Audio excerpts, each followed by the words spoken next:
Hey everyone, आज मैं explain करने वाली हूँ बर्न आउट सिंड्रोम का 8th एपिसोड। तो चलिए स्टार्ट करते हैं। एपिसोड के स्टार्टिंग में दिखाया जाता है कि को एक जगह पर आता है, खाली जगह होती है, तो वहाँ पर वो अपने पेरेंट्स को देखता है। उसके पेरेंट्स बातें करते रहते हैं। उसकी मोम उसको डैड को डांटती रहती है और कहती है कि तुम्हें इतने साल हो गए बिजनेस करते हुए, तुम्हें अभी तक लोगों को पढ़ना नहीं आया है, इसी कारण तुम्हारी कोई रिस्पेक्ट नहीं करता है। और वो ये सब बातें सोचता रहता है, सोते हुए ये सब बातें सोचता रहता है। तभी वो देखता है कि कोह वहाँ पर आ गया है।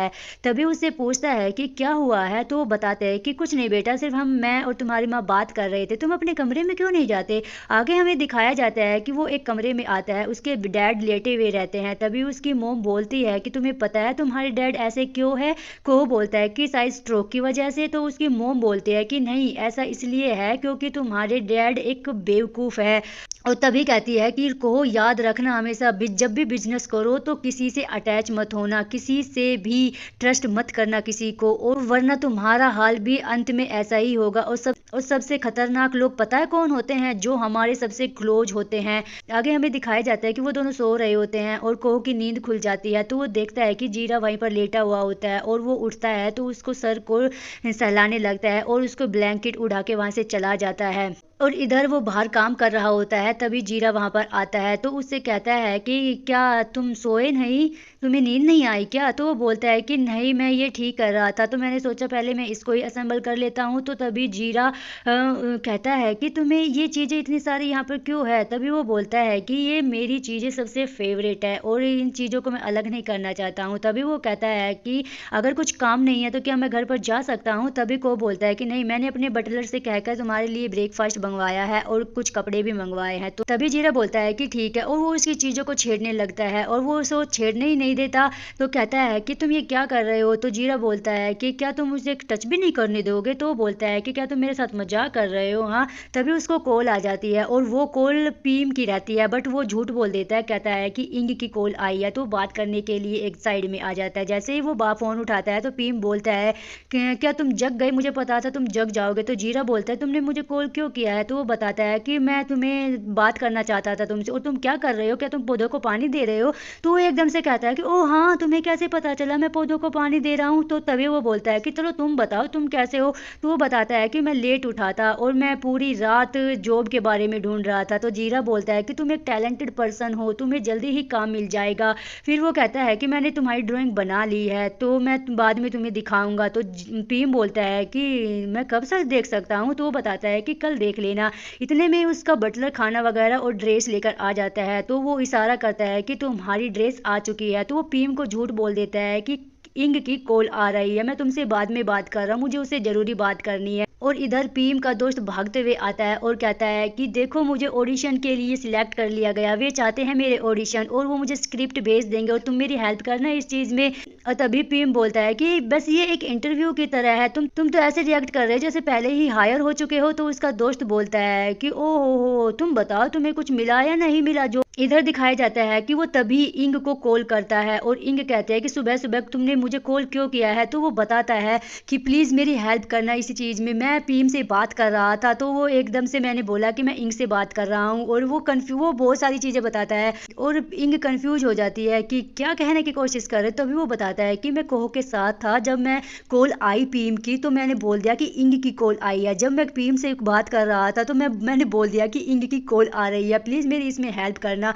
फिर वो कहते हैं कि मुझे क्या करना होगा। तो वो बताता है कि किसी की भी कॉल आई, बस ये कहना कि मैंने पीएम से बात की है और कुछ जॉब के लिए, तुम बस ये बोल देना और कुछ नहीं, और मैं उसके साथ रहूं, कोह के आसपास रहूं, तो प्लीज़ उसमें मेरी बात करते रहना मेरे साथ। और वो कहता है कि ठीक है, मैं करती हूँ तुम्हारी हेल्प। तो वो उठकर वहाँ के कोह के पास जाने लगता है और वो उससे बात करती रहती है। उसको समझ नहीं आता क्या बात करूँ। तो बोलती है कि ठीक है, मैं क्या बात करूँ, कुछ तो बताओ। तो वो बोलता है कि ठीक है, थैंक यू सो मच, मैं तुम्हें बाद में मिलता हूँ। वो कॉल कट कर देता है और इधर को कहता है कि तुम्हारा खाना रेडी हो गया है। तो जैसे ही वो खाना लेता है बोलता है कि मैं कहाँ बैठ कर खाऊं, तुम्हारा कमरा तो इतना बिखरा हुआ पड़ा है। तो वो बोलता है कि कहीं भी बैठ जाओ जहाँ तुम्हारी मर्जी हो। फिर जीरा बोलता है कि क्या खाने के बाद मैं घर जा सकता हूँ? वो मना कर देता है, कहता है कि नहीं, तुम मेरे साथ मेरे बचपन के घर पर चलोगे? तो वो बोलता है कि क्यों? फिर को बोलता है कि मैं चाहता हूँ और मैं किसी ज्यादा लोगों को वहां पर नहीं लेकर गया हूँ। और तुम मेरे साथ चलोगे। तो वो बोलता है कि अगर ये काम से रिलेटेड है तो मैं ज़्यादा पैसे लूँ। को बोलता है कि मैं सिर्फ तुमसे पूछ रहा हूँ, क्या तुम मेरे साथ चलोगे। तो वो उसकी तरफ देखने लगता है और फिर उससे कहता है कि सच बताओ, तुम मेरे बारे में क्या फील करते हो। हाँ, तुमने तो पिछली बार मुझे कुछ ये कहा था कि तुम मुझे पसंद नहीं करते हो। तो को बोलता है कि क्या मैंने ऐसा कहा था। वो बोलता है कि हाँ, तुमने ऐसा कहा था। तभी को बोलता है कि ये सच नहीं है। जीरा बोलता है कि तो सच बताओ क्या था। तो वो कहता है कि सच ये है कि मैं तुम्हें पसंद करता हूँ। जीरा ये सुनकर चौंक जाता है और उसकी तरफ देखता ही रहता है बेचारा। और आगे हमें दिखाया जाता है कि वो उस जगह पर लेकर आया था जिस जगह के बारे में वो बात कर रहा होता है। तभी को बोलता है कि ये मेरा घर है। तो जीरा बोलता है कि ये तो फैक्ट्री की तरह लग रहा है। तो वो बोलता है कि हाँ, ये फैक्ट्री ही थी, पहले एक कपड़ों की फैक्ट्री थी। और वो बताता है कि यहाँ पर हमारी जो मशीनें चलती थी, मुझे उसकी आवाज़ें बहुत अच्छी लगती थी। वहाँ पर एक अंकल आंटी रहते थे, तो मैं स्कूल के बाद उनसे मिलने के लिए वहाँ पर आता था। तो जीरा बोलता है कि बेबी को तो बड़ा फ्रेंडली था, ऐसा लग रहा था कि जैसे वो बहुत ही लवली किड हो। तो वो तभी को बोलता है कि मुझे नहीं पता, बट वो मेरा बचपन था। और फिर हमने ये कुछ कारण से ये फैक्ट्री बेच दी थी और फिर मैंने पैसे कमाए और मैंने ये फिर से खरीद ली थी और मैंने सोचा मैं इसको फिर से रिनोवेट कराऊंगा, मैं फिर से स्टार्ट करना चाहता हूँ, बट मुझे अभी तक कोई आइडिया नहीं आया है। मैं चाहता हूँ ये एक ऐसी जगह हो जहाँ तुम रहना चाहो। जीरा कहता है क्या तुम मुझे अपने साथ रहने के लिए कह रहे हो।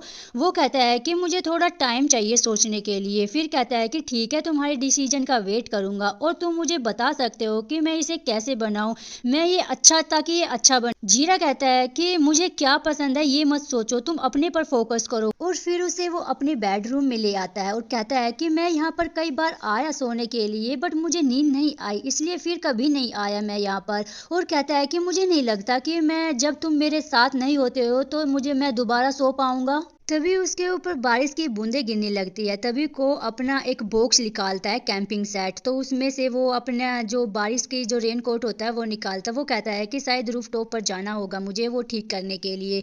और वो फिर अपनी मोम की फोटो के सामने आता है। वो अपनी माँ की फोटो देखकर कहता है कि माँ, अगर मैं किसी को घर पर लेकर आऊं तो क्या आप क्या कहोगी। और आपने मुझसे कहा था कि लोगों पर भरोसा मत करना, मैंने हमेशा ऐसा करने की कोशिश की, क्या सिर्फ एक बार किसी पर भरोसा करना मेरे लिए ठीक रहेगा, या मुझसे आप नाराज मत होना। जब मैं उसके साथ होता हूँ तो मुझे बहुत खुशी मिलती है, ऐसा इसलिए क्योंकि मैं काफी टाइम से किसी के साथ नहीं था ना। वो मेरे जीवन में आया, लेकिन अब मैं ये रिस्क लेना चाहता हूँ और मुझे परवाह नहीं है कि कोई क्या बोलेगा या फिर मेरा हाल पापा जैसा होगा या नहीं। मुझे ये भी नहीं पता कि इसका एंड कैसे होगा, लेकिन मैं इसे हर हाल में एक्सेप्ट कर लूंगा। फिर वो तभी एक सीढ़ी लेकर आता है। वो कहता है कि मुझे रूम की चाबी नहीं मिली तो मुझे बालकनी से ऊपर जाना होगा। तो जीरा बोलता है कि तुम क्या कर रहे हो, ये बहुत ही डेंजरस है। तो फिर वो कहता है कि नीचे उतर जाओ, तुम्हें ये नहीं करना चाहिए। और वो मानता नहीं है। तो फिर उसके पास आकर कहता है कि चलो तुम मेरे साथ चलो, मैं तुम्हारे बारे में बहुत ज्यादा वरीड हूँ। तो ये बात सुनकर वो नीचे उतरता है और कहता है कि अभी तुमने क्या बोला, तुम मेरे बारे में वरीड हो। तो वो बोलता है कि हाँ। फिर उसके करीब आने लगता है धीरे धीरे। फिर उसको जीरा सडनली किस करने लगता है और फिर वो दोनों एक दूसरे को किस करने लगते हैं। और इधर दिखाया जाता है कि जैसे ही वो अपने कपड़े को निकालता है, जैसे पहले उसने वो कपड़े के ऊपर सोया था वैसे ही सारे कपड़े बेड पर पटक देता है। और तभी जीरा बोलता है कि तुम ये फेंक क्यों रहे हो। जीरा को बोलता है कि मैं वैसे ही सोना चाहता था जैसे मैं बचपन में सोता था सारे कपड़ों पर। फिर वो बैठ जाता है बेड पर। फिर वो कहता है क्या तुम मेरे साथ सोना चाहोगे। तो फिर उसके पास जीरा आकर बैठ जाता है और उसके अगर काम के अलावा तुम मुझ में क्या पसंद करते हो। और वो कहता है कि तुम बहुत ज्यादा प्रीटी हो और तुम मुझ में क्या पसंद करते हो। कहा कि मैं तुमसे प्यार करता हूँ। और फिर वो उसको टच करने लगता है और कहता है कि तुम बहुत ज्यादा ऑनेस्ट है तुम्हारे वर्ड से। और तभी जीरा बोलता है कि क्या तुम थेरेपिस्ट हो या फिर कुछ और हो। तभी वो उसके कपड़े निकाल देता है। फिर दोनों एक दूसरे के कपड़े निकाल, फिर वो दोनों किस करने लगते हैं और इंटीमेट होने लगते हैं। और फिर आगे दिखाया जाता है कि वो बेड पर लेटा हुआ होता है। वो कहता है कि क्या एक राउंड और हो जाए। तो जीरा बोलता है कि नहीं, अभी नहीं, मैं थक गया हूँ। वो कहता है कि मैं एक आर्ट गैलरी या आर्ट स्पेस खोलने के बारे में सोच रहा हूँ, तुम क्या सोचते हो। जीरा कहता है कि तुम्हें क्या हो गया है। कोह कहता है कि मैं लंदन के पुराने टाउन हाउस वाले इलाके के बारे में सोच रहा था। यहाँ काफी सारे पुराने टाउन हाउस है, हम बिल्डिंग में सोच सकते हैं ये करने के बारे में, कम्युनिटी के बारे में एक्सपेंड कर सकते हैं। जीरा कहता है कि तुम जैसे लोग आर्ट को सपोर्ट करते हो, अब तुम बताओ तुम्हारे मन में क्या बुरा चल रहा है। वो कहता है कि हाँ, तो मैं हाइव के साथ एक टेक्नोलॉजी को आजमा रहा हूँ। अगर ये सब ठीक रहा तो मैं इस साल के एंड तक बेच दूंगा। जीरा कहता है कि बट तुम इसे बेचना क्यों चाहते हो, ये तो तुम्हारे लिए प्रॉफिट कमा रहा है। वो कहता है कि देखो ये मेरा स्टार्टअप बिजनेस साइकिल है, मैं इसे बनाता हूँ और कुछ प्रॉफिट से बेच देता हूँ, इसे मुझे अधिक प्रॉफिट मिलता है। लीगली देखा जाए तो हाइव बेकार नहीं है, इसलिए मैं इसको एक्सपोज होने से पहले ही बेच दूंगा और एक अलग जगह पर रहूंगा अकेले, और ताकि लाइमलाइट से दूर भी रहूं। और कहता है कि जब भी मैं कुछ सेडी बिजनेसमैन के बारे में जानकारी बेचता हूं तो मुझे चुपचाप रहना या छुपकर रहना पड़ता है कि मुझ पर कोई पेशाब ना फेंके या गोली ना मारे, और तुम मेरे साथ छिपकर रह सकते हो। तो जीरा कहता है कि तो तुम चाहते हो कि मैं यहीं मर जाऊं, कोई स्नाइपर मुझे गोली मार दे। कोह कहता है कि मैं ऐसा नहीं होने दूंगा, जब तक हम सेफ है, जब तक हमारे ऊपर कोई बैठा है, हम अपनी जिंदगी जी सकते हैं। और तुम मेरी नेक्ड ड्राइंग भी तो बना सकते हो, और मैं किसी क्यूरेटर को हायर कर लूंगा और फिर हम अपनी गैलरी खोल सकते हैं। जीरा कहता है कि कुछ और नहीं है ताकि तुम बिना चिंता के सो सको। कोह कहता है कि जब तुम मेरे साथ रहते हो तो मैं आराम से सो सकता हूँ, और ये तुम पर डिपेंड करता है। और इधर हमें दिखाया जाता है कि पीम और पीम का दोस्त वो दोनों प्रैक्टिस करते रहते हैं। जो स्क्रिप्ट उन्होंने पढ़नी थी, जो उसको जब ऑडिशन देना था, वो स्क्रिप्ट की प्रैक्टिस करते रहते हैं। उसको जो लाइन थी उसका जो भी पढ़ना था वो काफ़ी देर तक वो प्रैक्टिस करते हैं, रिहर्सल करते हैं। फिर वो पढ़ते पढ़ते पीम को हंसी आने लगती है, उसकी हंसी नहीं रुकती है। तभी उसका दोस्त गुस्सा हो और कहता है कि अरे यार तुम क्या कर रहे हो, चलो फिर से स्टार्ट करते हैं। तो वो फिर से स्टार्ट करता है, वो फिर से हंसने लगता है और उसकी तो हंसी ही नहीं रुकती, इतना ज़्यादा हंसता है पीम, बहुत ज़्यादा हंसता है। तभी वो फिर से कहता है कि ये कैसी स्क्रिप्ट है, मेरी हंसी ही नहीं रुक रही है। तो वो कहता है कि अगर तुम मेरी हेल्प नहीं कर सकते हो तो मेरा मजाक तो मत उड़ाओ। पीम कहता है मुझे लगता है कि ये 1% मिलने का चांस है तुम्हें। वो कहता है कि वो 1% मैं ही लूंगा, कम से कम जीरा के साथ मिलने का 1% से ज़्यादा तो होगा ही ना। फिर वो दोनों लड़ने लगते हैं। पीम कहता है कि बट तुमने पहले कभी एक्टिंग नहीं की है, लेकिन मैं आजमा कर देखना चाहता हूँ, अगर बात नहीं बनी तो मैं छोड़ दूंगा इसको। वो और कहता है कि अगर जीरा अपनी फीलिंग का जवाब नहीं देता है तो किसी और को ढूंढ। पीम कहता है कि उसने कहा वो मेरी ड्राइंग बनाएगा और कल मेरी पेंटिंग दिखाएगा। वो कहता है क्या वही जब तुम गुस्से में थे वो वाली? पीम कहता है कि हाँ, उसने कहा जब मैंने वहाँ चीजें तोड़ी तो उसके दिमाग में एक आइडिया आया और अब मैं बहुत ज्यादा क्यूरियस हूँ देखने के लिए। मविन कहता है कि वो सच में तुम्हारी फीलिंग के साथ खेल रहा है। पीम कहता है कि इसलिए क्योंकि मैंने ऐसा करने दिया। मविन कहता है कि तुम बेवकूफ हो वर्क लाइफ में और लव लाइफ दोनों में। और कहता है कि ओह अब समझ आया कि स्टॉकहोम सिंड्रोम यूं ही ठीक नहीं होते हैं, ऐसा लग रहा है कि जैसे मैं हवा से बात कर रहा हूँ। तभी पीम कहता है कि तुम देखना अगली बार मैं उसकी फीलिंग के साथ खेलूंगा। और इधर हमें दिखाया जाता है कि वो दोनों घर पर आ जाते हैं। वो उसको गोद में उठाकर लाता है। तो जीरा कहता है कि छोड़ो मुझे, तुम क्या कर रहे हो। तभी वो उसको उतार देता है और कहता है क्या तुम मेरे साथ ड्रिंक करोगे। तो और जीरा कहता है कि मैं बहुत ज्यादा ड्रिंक करता हूँ और जब मैं ड्रिंक करता हूँ तो मेरी जीभ लड़खड़ाने लगती है। तो उसको ड्रिंक देता है। वो कहता है कि क्या तुम मुझे नशे में करना चाहते हो। तो फिर वो खुद ही पी लेता है और एक सॉन्ग चला देता है और सॉन्ग चलाकर उसके साथ डांस करने लगता है। और वो कहता है कि मैं उसकी भरपाई कर रहा हूँ, जब उस दिन हम बार में मिले थे तो मैंने तुम्हारे साथ डांस नहीं किया था, तो उसका मैं उसकी भरपाई कर रहा हूँ। तभी वो कहता है कि अरे यार छोड़ो मुझे। तभी वो कहता है कि सॉरी मैं ड्रंक हो गया था। जीरा बोलता है कि इतनी जल्दी कैसे, अभी तो तुमने स्टार्ट ही किया है। तभी और फिर वो उसके करीब आता है और फिर वो वैसे ही गाना गाता है जैसा जीरा बार में उसके तरफ देखकर गाना गा रहा था, वो भी उसी तरह से गाना गाता है। और तभी वो उसको सोफे पर पटक देता है और वो कहता है कि ये तुम क्या कर रहे हो, तुम मुझे गुस्सा दिलाने की कोशिश कर रहे हो क्या। कोह बोलता है कि अगर तुम्हें गुस्सा आ रहा है तो चलो इसको पूरा पी लो। तो वो पूरा पी लेता है और फिर वो बिल्कुल ड्रंक हो जाता है और सोफे पर लेटा हुआ रहता है। और वो कहता है कि तुम मेरी तरफ क्या देख रहे हो। वो बड़बड़ाने लगता है, उसको ड्रिंक चढ़ गई थी। और वो कहता है कि जब मैंने पहली बार इस रूम में कदम रखा तो मैंने सोचा भी नहीं था कि मुझे मिस्टर के जैसा बनना पड़ेगा। मुझे लगा कि तुम मेरे साथ सोने के लिए मुझे पैसा देना चाहते हो। और कहता है कि मैं उन लोगों में से नहीं हूँ जो लोगों को मेरे साथ मनमानी करने देते हैं। मैंने तुम्हें मनमानी करने दी क्योंकि तुम बहुत ज्यादा अट्रैक्टिव हो। कोह कहता है कि तुम्हारा फ्रेंड बिल्कुल सही कहता है, जब तुम नशे में होते हो तो तुम्हारी जीभ लड़खड़ाने लगती है। जीरा कहता है कौन है नशे में? यहाँ तो मुझे कोई भी दिखाई नहीं दे रहा जो नशे में धुत हो। कोहो कहता है कि जब तुम नशे में होते हो तो मेरे बारे में क्या बड़बड़ाते हो। जीरा कहता है कि तुम अपने आप को ज्यादा बड़ा मत समझो। कोहो कहता है कि तुम मुझे किस तरह का आदमी समझते हो। वो कहता है कि एकदम बदतमीज हो तुम। कोहो कहता है कि क्या मैं पूछ सकता हूँ अगर मैं इतना घटिया इंसान हूँ तो क्या तुम मुझे छोड़ दोगे। जीरा कहता है कि मुझे नहीं पता, अगर मुझे सेटिस्फेक्शन मिल जाती तो मैं यहाँ से चला जाता। तो क्या अब तुम किसी और को हायर करोगे। कोहो कहता है कि मुझे नहीं लगता कि मैं तुम्हारी जगह ले सकता हूँ। जीरा कहता है कि इसका क्या मतलब है। कोहो कहता है कि हमने जो कुछ भी किया है उसके बाद हमें डेटिंग स्टार्ट कर देनी चाहिए।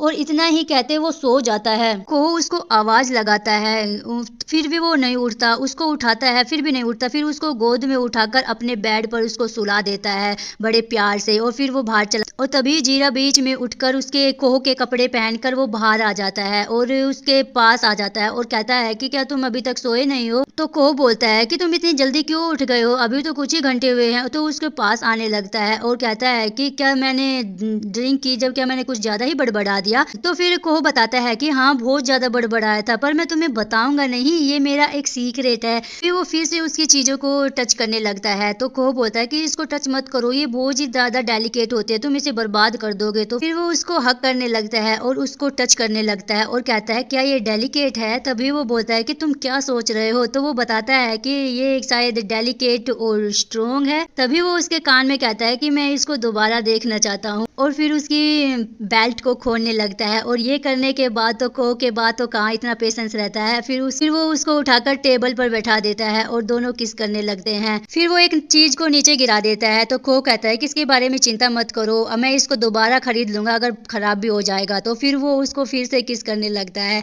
ओ माय गॉड, इनकी जोड़ी वैसे सही लग रही है, पीम से तो ज्यादा ही अच्छी लग रही है इनकी जोड़ी। फिर वो दोनों एक दूसरे के साथ किस करने लगते हैं। इधर हमें दिखाया जाता है कि पीम अपने घर पर होता है, वो 20s के गाने सुनता रहता है और नेक्स्ट मॉर्निंग वो दोनों बेड पर सोते हुए रहते हैं। तो तभी ओ माय गॉड, जीरा की बॉडी यार कितनी सेक्सी है। और फिर वो उठकर अपने फोन को चेक करता है, उसमें पीम का मैसेज आया हुआ था, क्या हम आज रात मिल सकते हैं। इधर वो अपने घर पर आ जाता है, उसका घर ऐसे ही पड़ा था जैसे वो जब उसे ड्राइंग बना रहा था, जब वो चला गया था छोड़कर। तो वो देखता है कि जो उसने पीम की पेंटिंग बनाई हुई थी, तो उसने ये पीम की पेंटिंग बनाई थी बहुत ही ज्यादा गुस्से वाली। मुझे तो कुछ अजीब ही लग रही है, मुझे तो कहीं गुस्सा नजर नहीं आ रहा है इसका। तो उसको वो देखने लगता है बड़े प्यार से। और इसी के साथ ये एपिसोड का एंड हो जाता है। मिलते हैं नेक्स्ट एपिसोड में, आज के लिए बस इतना ही। Thanks for watching, bye bye.